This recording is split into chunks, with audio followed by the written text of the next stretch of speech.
Welcome to the lighter side of the dark side. It's your weekly freak show here on Renegade Radio and also on Spotify, Stitcher, Apple, Deezer, Google, iHeartRadio, everywhere you get podcasts. This is the Dark Mark Show. Probably should have had you adjust that first. I'm Hannah, sorry. You want to help him with that? Yeah. Sounds like some bad Yes. little noise. I didn't realize. I'm Dark Mark, the goth comedian, and it's Halloween month. It continues. Mm-hmm. And there's, speaking of Halloween, there's a treat right there. Everybody's favorite vegan heavy metal DJ, Hannah Bach. A little bit more of a ghoul than a treat. Well, you know what's weird? Because you showed off your ink last week. And I didn't know you never. It just hit me like today that you never had ink before. No, I have. I got my first tattoo when I was 18, and then I got another one when I was in my 20s. Oh, because it's on my back though. Because somebody was going to tattoo you on the air, and you said no. I didn't say no. I was gonna let Dangerous D put Slayer in my inner lip. Dangerous D. Dangerous D was going to come in, and he wanted to tattoo both of us in the studio. We still might do that. We still got a couple more weeks here at the Ruby, so we'll see what happens. But we love Dangerous D. We love Dangerous D. Yes. We do. Yeah. And how was your week? My week? Yes. Oh, it was fun. I went to this I like scary movies thing in downtown LA. What's that? They have a bunch of movie props, Nightmare on Elm Street, and you just take photos with it. It's fun. Okay. They tell you a lot about the movie, and you go into these little rooms. Right. Yeah. Well, I did a show at the CIA a couple months ago, which I do periodically. Over the year and a half, I've done probably 6 or 7. You always say you're going to go. I do. Because this is a place for you, and you're going to find out why, because right here is one of my best friends, and have you ever seen Blood Diner? Yes, I have, actually. Do you recognize who's right to your left? I don't.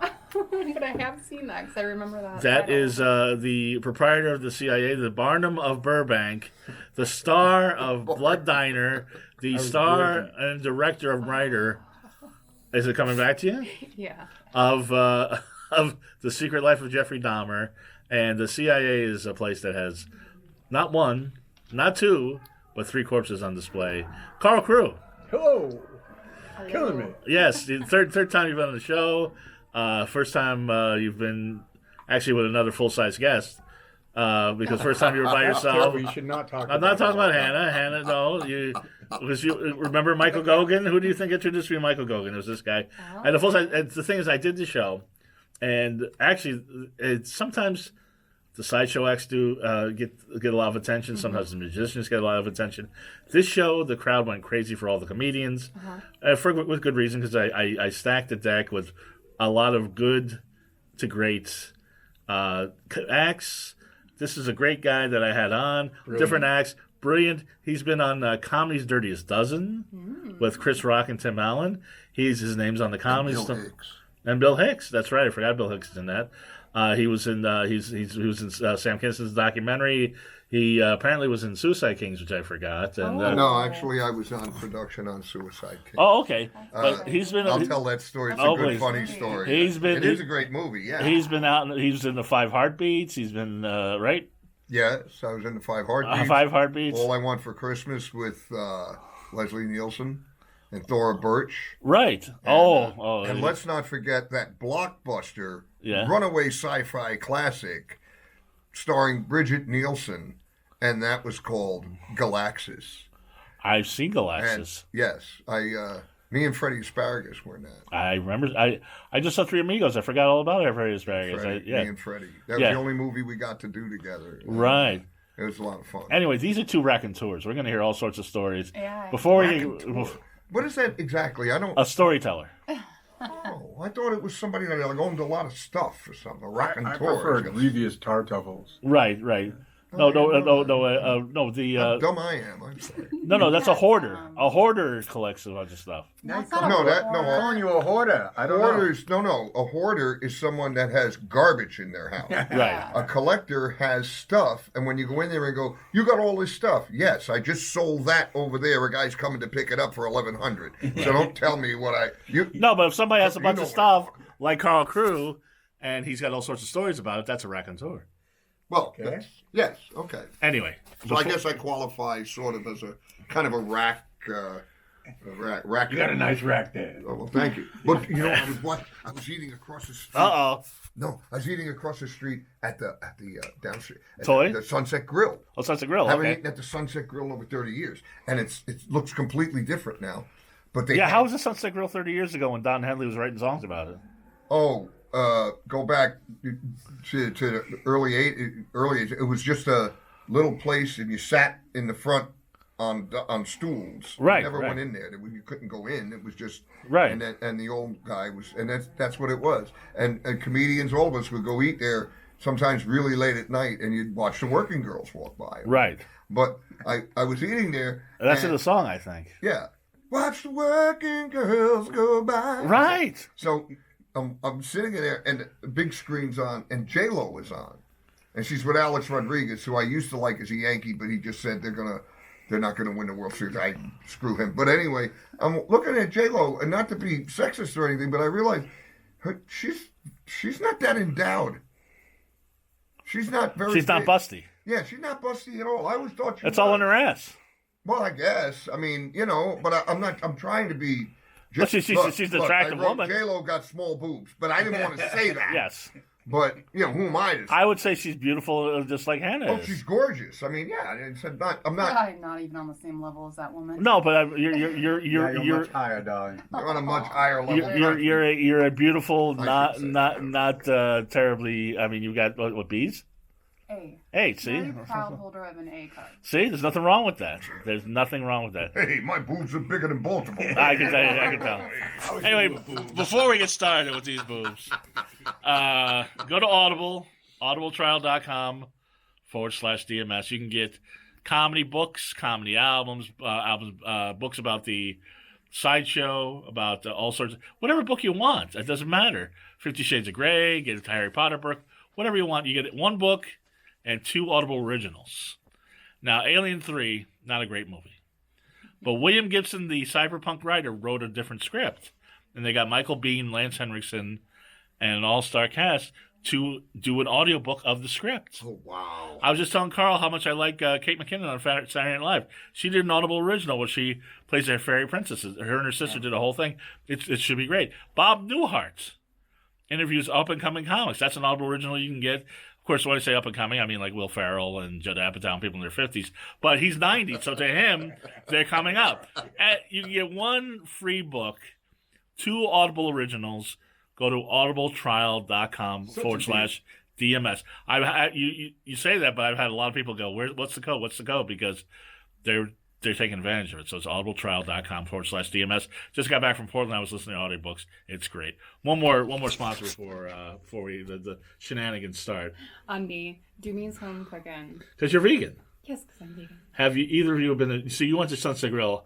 Have you? You got to go to Doomy's Home Cooking one of these days. Okay. Right in the corner of Fountain and Vine, right next to the M Bar. The best vegan food you've ever had. It really is. And you don't have to be vegan to enjoy it. If you like Philly cheesesteaks, you like pulled pork sandwiches, you like Big Macs. They have that on the secret menu. The old there was a place on 3rd Avenue 100 years ago called I can't remember what it was. It was a Sikh restaurant. It was all vegan. Right. And it was really good. I can't remember the name of it, but the Golden Temple. Yes, right. The Golden Temple. Oh. Yes. And Ron Baer worked there. Ron Baer is the Indian fellow that's in Down and Out in Beverly Hills when they're all at the table. The big fellow with the beard. I believe he owned it or ran it. But at Doomy's, LA Weekly said their nachos were one of the 10 best nachos in LA, and it doesn't have meat. That's how good it is. 1253 Vine Street. They got one in Culver City, one in Toronto, Canada. Now, I have to tell my brother about it. He's like hardcore vegan. Oh, he will. I don't need anything.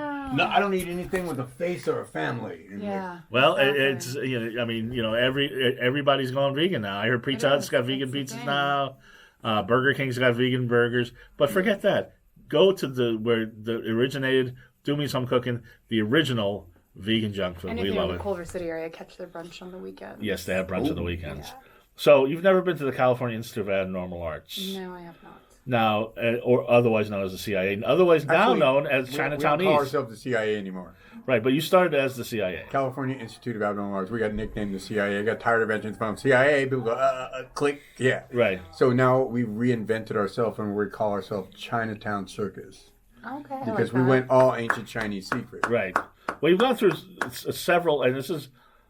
When did you first open? That was 20 years. It's got to be 25 years ago. 25 years. 94. 94. Okay, and it was all black then. Yeah, it was. I mean, we didn't have dime one. It was originally. I took the building over to make a distribution company for the movies I had made, Right. and I had like 6 people in there on phones, and it was like this creepy old building, and we got just sucked dry by Ma Bell and UPS. So it was like, okay, this is not Right. going to work. My friend comes over. He goes, hey, I want to have an Academy Awards party. I'm like, oh, okay. So a week before that, I got all these sets given to me from the home show, Gary Collins, but I had to take them all.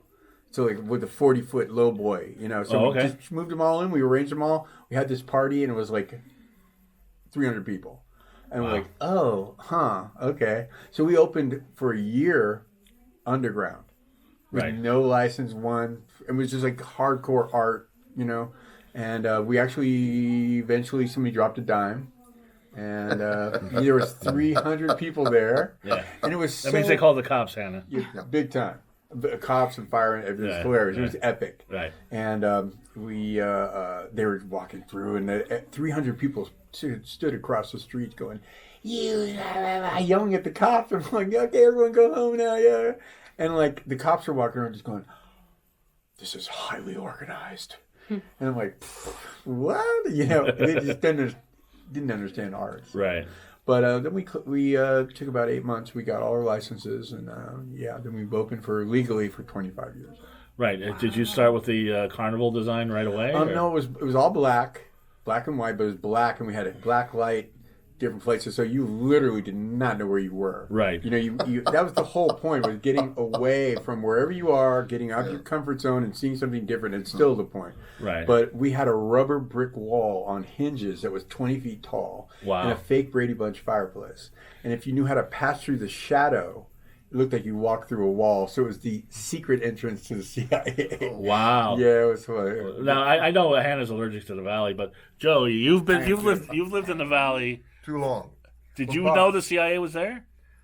In all the time that I have lived there and driven down Burbank Boulevard, I glanced over, seen it, had no idea what was there.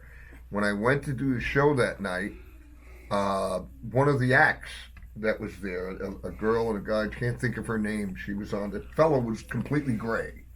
He's goth. And his wife, I believe, was there, and she looked like a harlequin. She was a goth like harlequin, and they let me in through the entertainer's door. They said, "Oh, you go in through there." Stage door, yeah. And I walked in, and immediately I was like, Oh, that's Mortis and Lillian. They'll be here next week. "Oh, okay, yeah, Lillian, that's it, yeah. Mortis and Lillian. yeah." And I went in, and I was like, "Oh God, I worked for Forey Ackerman. I worked for Famous Monsters magazine back in the day." Cool. So I used to walk around in his mansion down in the basement going, "Oh my God, that's the creature from the block. I'm going to touch it." Wow. See, what I used to do there was at lunchtime, Forey always wanted me to go to lunch with him. And I didn't always want to go because he always wanted to eat a house of pies, and everything there tastes like they just grilled it. Yeah. Coffee tastes like they pour it on the grill, Yeah, scrape it into the cup. I live right just down the street from House of Pies now. So I would say, "No, Forey, I brought lunch and I want to catch up." And I'd go, "Oh, okay." And he'd leave. And I'd go into the one room where there was a closet that you'd open up with a glass door, and in it were the original hat and cape from London After Midnight, Lon Chaney's makeup box, one of Lugosi's Dracula capes from a play. Wow. Right. So I'd sit there and put the clothes on and eat. Yeah. Hannah, Famous Monsters magazine was like pre-Fangoria. It was like the big. It's the original. It's the original. That's the first one. That was like it started in the 60s or 50s. 57, I think. And 55 or 56, 57. And it went to like the 80s or 90s, right? It's still around, and it still comes out every few months. The thing that I have at home was a creature from the Black Lagoon, the mask, the original head, and the hands the Claws. Right. claws, whatever you want to pull, whatever. The fins or whatever. Fin, whatever those were up on a shelf, and they were deteriorating. And I managed to get a little jar and put some of it pieces in the jar. And I took the jar out the other day, and it's turned into powder. It's like deteriorated. But I don't know whatever, and nobody will believe me when I go, like I'm hanging around with my friends, and I go, look, this is from the creature. Oh, how did you get that? Yeah. So. You take medication for that. Yeah, this isn't the coke I snorted with Sam Kinison. This is the this is band just, from the Preacher's Actually. By the way, if you like gaming, I'm on Twitch. It's a show called Rule of Thirds on Twitch, and we're on Sundays. My friend and I, Devin Hammond,